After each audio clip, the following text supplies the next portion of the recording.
तो फिर पतन होगा, नीच कर्म करोगे तो पतन होगा। इसलिए अपना आपा फिर कर आपा देख, अपने आपा अहंकार का त्याग करके अपने अंतःकरण में देखो, अपने आप को देखो, अपने स्वरूप को देखो। दादू आपा ऊर्जे ऊर्जा दिशे सब संसार, आपा सूर्जे सूर्य यूं गुरु ज्ञान विचार है। जो स्वयं उलझा हुआ है वो दूसरे को भी ऐसे ही समझेगा, उसको सारा संसार ऐसे ही दिखाई देगा। एक बार एक चोर चोरी करके रात्रि भर भटकता रहा, चोरी में कुछ मिला नहीं, थक गया, प्रातःकाल ऊँघने लगा, आलस आने लगा, तो एक घर के बाहर चबूतरे पर बैठा बैठा ऊँघने लगा। इतने में महात्मा आ गए।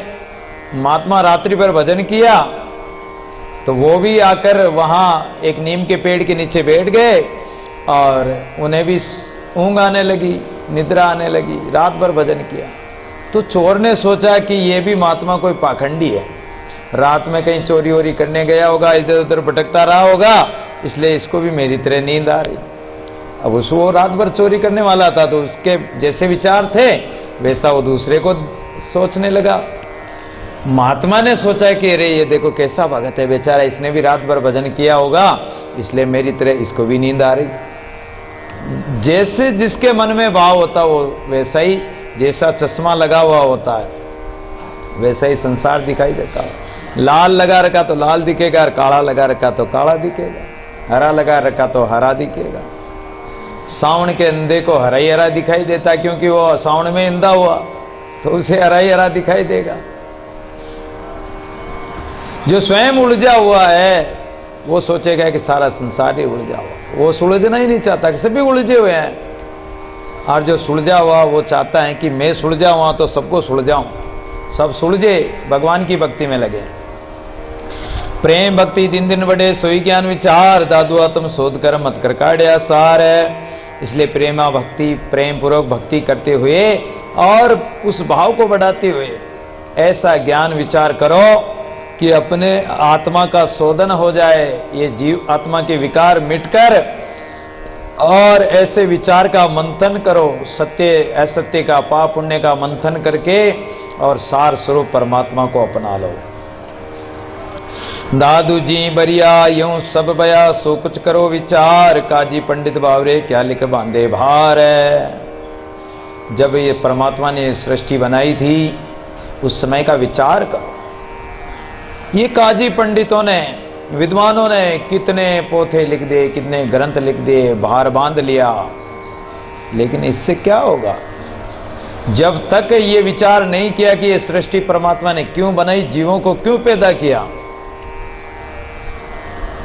अकबर ने दादू जी महाराज से पूछा कि महाराज जब ये सृष्टि बनाई परमात्मा ने तो उस समय उसका क्या विचार था, उसने क्या विचार करके ये सृष्टि बनाई।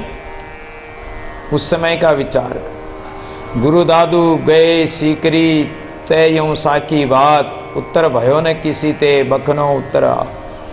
बखना जी महाराज ने उसका उत्तर दिया कि जी बरिया यूं सब बया सोग हम किया विचार, बखना बरिया खुशी की करता सृजनहार।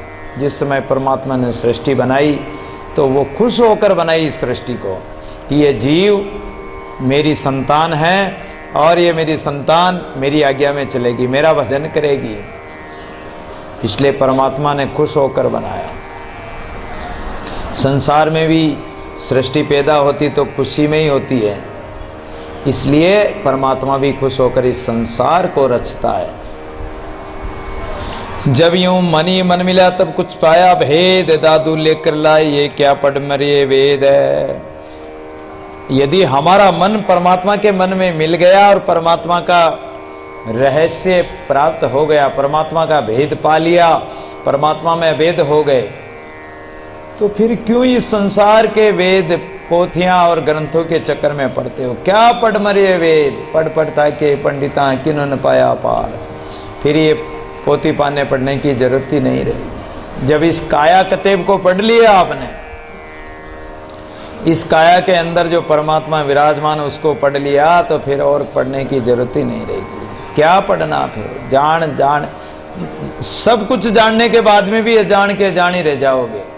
रजब जी ने कहा कि जान कर भी तुम एक दिन अजान के अजान ही रह जाओ, कि चाहे कितना ही ज्ञान कर लो, कितने ही ग्रंथ पढ़ लो, अजान के अजान ही रह जाओगे जब तक उसको नहीं जाना। तो अरे उसको जान लिया तो सबको ही जान लिया।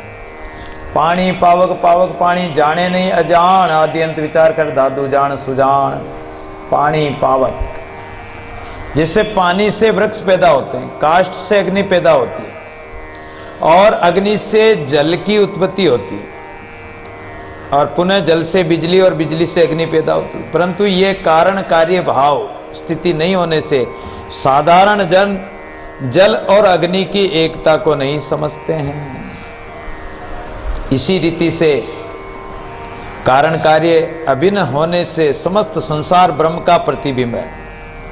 कारण और कार्य, मिट्टी कारण है, पृथ्वी कारण है, उपादान कारण है। अब मिट्टी के बर्तन कितने ही बना लो, कुंडे करवे मटके इत्यादि कुछ बना लो, कारण तो मिट्टी है। सोने के कितने आभूषण बना लो, वो उसका कारण सोना ही है। वस्त्र कितने ही बना लो, कपड़े के कितने ही बना लो, लेकिन उसमें सूती है।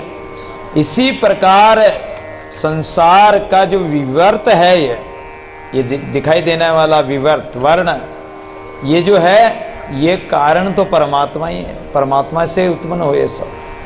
तो इसको अगर जाना नहीं और इसी विवर्त में ही फंसे रहे, तो उस विवर्त को नहीं जाना तो आपने कुछ भी नहीं जाना। अरे इसको जान लिया परमात्मा को, तो जान सुजान, इसको जान लिया तो आप सुजान है, समझदार है, ज्ञानी है। सुख माई दुख बहुत है, दुख माई सुख होए, दादू देख विचार कर आदि अंत फल दो है। संसार में क्या होता है कि सुखी सुख चाहते हैं और उस सुख में रहकर परमात्मा को सब भूल जाते हैं। जब दुख पड़ता तब तो दुख में सुमिरन सब करे, सुख में करे ना कोई। और जो सुख में सुमिरन करे तो दुख आए का होई। तो जब दुख आता जब तो भगवान का भजन करते हैं, सुख में फूले समाये नहीं रहते, फूले ही समाये फिरते हैं कि हमारे तो सुख, हमें भजन करके क्या करना। तो इसलिए सांसारिक वस्तुओं का, व्यक्ति वस्तु पदार्थों का जो भोगते हैं तो बड़ा सुख मिलता है, लेकिन उसके परिणाम को नहीं देखते हैं कि परिणाम में हमें दुख मिलेगा। सुखी सुख भोगोगे तो बदले में दुख भी मिलेगा। और यदि आपने कष्ट करके साधना की, साधना करते हैं, भजन करते हैं, माला फेरते तो थोड़ा कष्ट होता है, बड़ा मुश्किल होता है बैठना। माला फेरो, 1 घंटा माला फेरो तो बड़ा मुश्किल होता है, शरीर अकड़ जाता है और परेशान हो जाते हैं कि 1 घंटे में अरे कैसे समय निकलेगा 1 घंटा। और संसारिक बातों में लग जाओ तो रात रात बातों में बीत जाए। जन्म तेरा बातों ही बीत गयो, रे तूने कबू ना कृष्ण कहो। राम नाम तो कभी लिया ही नहीं, बातें करते करते रात बीत जाती है। एक कोई महाजन बढ़िया था, स्वामी रामसुखदास जी महाराज से पूछा उन्होंने, महाराज हम भजन करने बैठते हैं तो बड़ी नींद आती है, क्या करें? बोले कि अगर आपको रुपया गिनने के लिए दे दें तब? बोले फिर तो चाहे पूरी रात गिन लेंगे, नींद ही नहीं आई। लोग दुकान पे, किराने की दुकान हो चाहे और कोई दुकान हो, दिन भर 12 घंटे बैठ जाएंगे, भूख ही नहीं लगेगी उनको। अगर ग्राहक पे ग्राहक आते जा रहे हैं तो निपटाते जा रहे हैं ग्राहकों को, और पैसा आ रहा है निपटाते जा रहे हैं। दिन भर बैठे रहेंगे, बैठ जाएंगे, 12 घंटे बैठ जाएंगे, भूख प्यास कुछ नहीं लगेगी। और अगर माला दे दो तो 5 मिनट 10 मिनट माला फेरो कि आंखें बंद करके माला फेरो तो 100% है कि 10 व्यक्तियों को नींद आ जाएगी। क्यों आ जाएगी? कि वहां माला में मन नहीं है, भगवान में मन नहीं है। और जहां रुपया पैसा गिनना हो, संसार की बातें करनी हो, तो उसमें तो विशेष मन होता, तो उसमें तो नींद आने का सवाल ही नहीं। तो ये माला फेरना, भजन करना, इसमें जो कष्ट होता है, थोड़ा सा मेहनत होती है, ये अगर थोड़ा सा कष्ट सहन कर लिया तो फिर सुखी सुख है। और संसारिक सुखों में अगर लगे रहे तो सुख तो है, थोड़ा क्षणिक सुख है, लेकिन इसका परिणाम भी तो विचार करो। दादू देख विचार कर आदि अंत फल दो, इनका फल तो देखो, परिणाम तो विचार करो। करहा कर कर क्यों करे, भार गणो घर दूर, मैं तो ही बरजत क्यों लियो, गहन गलता सू। सूर्य ग्रहण का समय था। एक ब्राह्मणी एक ब्राह्मण को बोली कि अरे ब्राह्मण देवता, सूर्य ग्रहण का ये जो लोग दान पुण्य करते ये मत ले।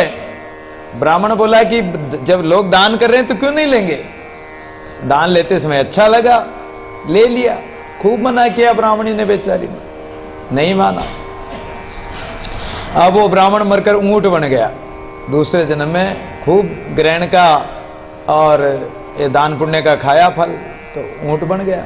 अब ऊंट बन गया तो चुकाओ, बैल बन के चुकाओ, ऊंट बन के चुकाओ, पुत्र बन के चुकाओ, बैल बन के चुकाओ, चुकाना पड़ेगा। अब ऊंट बन गया तो ऊंट पे बोरा लादने लगे लोग। तो वो जो बोरा लादा, बोरे के अंदर सामान था, उस सामान में एक तीखा तीखा कोई नुकीली चीज थी। वो बोरा दोनों तरफ लटका दिए। उस बोरे के अंदर कोई नुकीली चीज थी, तीखी चीज। वो जो ऊंट चलता है वैसे ही उसके शरीर में चुभती है। अब चुभती है तो बोरे को कौन उतारे, कौन समझे कि इसके वो कील चुभ रही है। और वो कर कर करने लगा।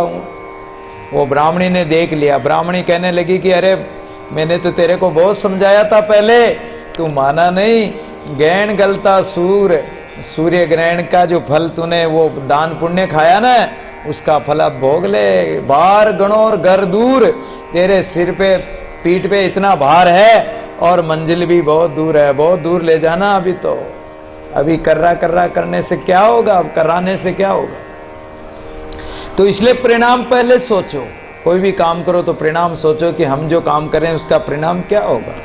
हम जो ये झूठ कपट छल छिद्र कर रहे हैं, धोखाधड़ी कर रहे हैं और समय की बर्बादी कर रहे हैं, तो इसका परिणाम क्या होगा। बुरे काम कर रहे हैं, पाप के काम कर रहे हैं, तो इसका फल क्या मिलेगा। और अगर अच्छे काम करो तो उसका अच्छा ही होगा, बुरे काम का बुरा नतीजा। सुन भाई चाचा, सुन भाई भतीजा। चाचा हो चाहे भतीजा हो तो बाप करेगा तो बाप को भोगना और बेटा करेगा तो बेटे को भोगना। पापा पीपा पाप ने कीजिए अलगो रहिए आप, अपनी अपनी करनी जाओ सी कुण बेटा और कुण बाप। जैसी करनी करोगे वैसी भरोगे। मीठा खारा खारा मीठा जाने नहीं गंवार, आदि अंत गुण देकर दादू किया विचार है। इस समय मीठा बहुत लग रहा है, संसारिक विषय बहुत मीठे लग रहे हैं, है खा रहे हैं लेकिन मीठे लग रहे हैं। तो संसारिक भोग बड़े अच्छे लग रहे हैं तो भोग रहे हैं, लेकिन ये मीठा एक दिन खारा हो जाएगा। खारा जो अभी तुम खारा खा रहे हो, जैसे किसी के शुगर हो जाती तो डॉक्टर क्या कहता है, तुम करेले खाओ, कड़वी चीज खाओ, कड़ी से कड़ी चीज खाओ, नीम के पत्ते खाओ, कड़े खाओ। तो वो कड़ा खाने से, कड़वा खाने से तुम्हारा रोग ठीक होगा तो सुख मिलेगा। इसी प्रकार अगर अभी तुम्हारी कोई निंदा करता है, तुम्हारा कोई अपमान करता, निरादर करता, तुम्हें माता पिता खारी बात कहते हैं, कड़वी बात कहते हैं, गुरुजन तुम्हें कठोर शब्दों से समझाते हैं, तो उन कठोर शब्दों को सहन करो और उसके अनुसार अपना जीवन बनाओ तो आगे तुम्हारा जीवन अच्छा होगा। और अगर अभी तुम्हें मीठी मीठी बातें अच्छी लगती, कड़वी बातें अच्छी नहीं लगती है, तो साचे शब्द बिन कटे न तन की पीर, सच्चे शब्दों के बिना तन की पीड़ा नहीं मिटेगी, जन्म मरण का चक्कर नहीं छूटेगा। सोना अग्नि दे 10-12 तबियों प्राण पतिजे। हमारे सोनी जी जानते हैं, सोने को बार बार अग्नि में तपाते हैं। क्यों तपाते हैं? उसका कलंक पानी में डालने से थोड़ी निकलेगा। उसकी खोट पानी में डाल कर रखो चाहे हजारों वर्षों, उसकी खोट नहीं निकलेगी, उसको तो अग्नि में ही तपाना पड़ेगा। तावे धनी नाम तुम्हारा, मैं सोना तुम्हें किया सुनारा, तावे धनी नाम तुम्हारा। तुम तो सुनार हो, मैं सोना हूं। अगर तुम्हारी कसौटी में खरा नहीं उतरूंगा तो तुम कैसे अपनाओगे मुझे। तो इस समय जो मीठा लग रहा वो अंत में खारा होगा, और जो अभी खारा है वो अंत में मीठा होगा। तो जाने नहीं गंवार मनुष्य इस बात को नहीं जानते हैं। इसलिए आदि अंत गुण देकर दादू किया विचार। दादू जी महाराज कहते हैं कि आदि अंत का फल देख लो, परिणाम देख लो और फिर कर्म करो। कोमल कठिन कठिन है कोमल, मूर्ख मरम न बूझे, आदि अंत विचार कर दादू सब कुछ सूझे। अभी कोमल कोमल स्पर्श बहुत अच्छे लगते हैं, अच्छे अच्छे कपड़े, रेशमी कपड़े पहनना, आभूषण पहनना, तिलक टीका लगाना, इत्र फुले लगाना, खुशबू लगाना, सुगंध लगाना, ये बहुत अच्छे लगते हैं। कोमल सैया हो और सब कुछ अच्छे हमारे मन के अनुकूल हो तो वो बड़े अच्छे लगते हैं। लेकिन जब समय आएगा तो ये कोमलता कठिनता में बदल जाएगी। और कठिन है कोमल, इस समय अगर आपने थोड़ी कठिनाई सहन कर ली, थोड़ी मेहनत कर ली, कोई साधना कर ली, तो आगे के लिए कोमल हो जाएगा। मूर्ख मरम न बुझे, इस रहस्य को मूर्ख प्राणी क्या जाने।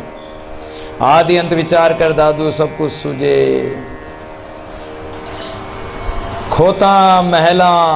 खोती महला तले खड़ी, देखी नानक नैन बादशाह की हुरम थी, कहे सिसन सोबैन। कोमल वचन कामनी कहे, माया रूपी नार, साधु वचन कड़वा कहे, रज्जब देख विचार। संतों के कड़वे वचन सुनना बहुत कठिन है। कल हमारे बाबा मनोहर दास जी तपस्वी महाराज ने कई लोगों को थोड़ा सा खींच दिया। अब संत ही नहीं कहेंगे तो कौन कहेंगे। बात भी सकते हैं कि जब कथा सत्संग चलता है, देखो कितना खर्चा कर रहे हैं, कितनी मेहनत कर रहे हैं, अपना आश्रम छोड़ के यहाँ बैठे हैं, पीछे गाय भैंस संभालना, आश्रम संभालना, कितने कितने प्रेस। एक घर नहीं छोड़ सकते आप 2 दिन के लिए। अरे महात्मा जी 2 महीने के लिए यहाँ बैठे हैं, किस लिए बैठे हैं? हमको ज्ञान देने के लिए, तो कि सत्संग मिले, समझ आए और हम सत्संग सुने, हमारा जीवन सफल बने। इसलिए तो ये महात्मा इतनी मेहनत कर रहे हैं, इतना परोपकार कर रहे हैं। और हम ऐसे कथा के समय में भी उधर जाके कोई चलम लगा रहे हैं, कोई धुआं धकाड़ा कर रहे हैं।